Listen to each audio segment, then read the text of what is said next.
राम राम मंडळी, केली ना भाऊ आपण ब्लॉगची सुरुवात आता सकाळी कारण आपण डायरेक्ट आलो मोटर स्टार्टर जवळ. तिथं आपल्याला वायरी जोडायच्या होत्या भाऊ, कारण मोटर बंद करून आपल्याला बोरवेल चालू करायची होती. मग काय एक एक वायरी खोलून घेतल्या, जोडून घेतल्या भाऊ, डायरेक्ट लावले फुस रपारप.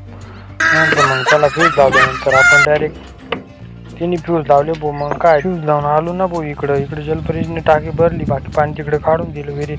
त्याच्यानंतर बाबाने आपल्याला लिंबू सांगितले होते भाऊ, लिंबू आणले. म्हटलं बाबा काय जादू टोना करू राहिले काय, ओम बगरी बघून स्वाहा म्हणे तू जातं म्हणे ते नेमकं पहिले. चला भाऊ घेतलं भाऊ, डायरेक्ट पुष्पाराजचं हातेर आणलं. मग काय तिथं चाललो होतो आपण, ये लाकडं पडून आले होते, आपल्याला तोडून बाजूला करायचे होते शेतातून. चला मग म्हटलं केली सुरुवात, रपारप वरून ऊन पण पडत होतं भाऊ. डायरेक्ट पुष्पासारखी मोडी वाहू लागलो ना भाऊ डायरेक्ट. तर एवढं झाड लाकूड घेऊन डायरेक्ट आता तासू करायला ना, खाली पुचकून जाईल भाऊ. म्हटलं चला मग काय भाऊ, घरी आल्यावर आपण स्केच बनवायला सुरुवात केली ना भाऊ. नवीन मूवी मधलं सह्याद्रीचं ते स्केच होतं ते. मग चला म्हटलं आजचा व्लॉग इथं एंड करू, आणि व्लॉग आवडला असेल तर सबस्क्राईब करा जरूर. चला मग.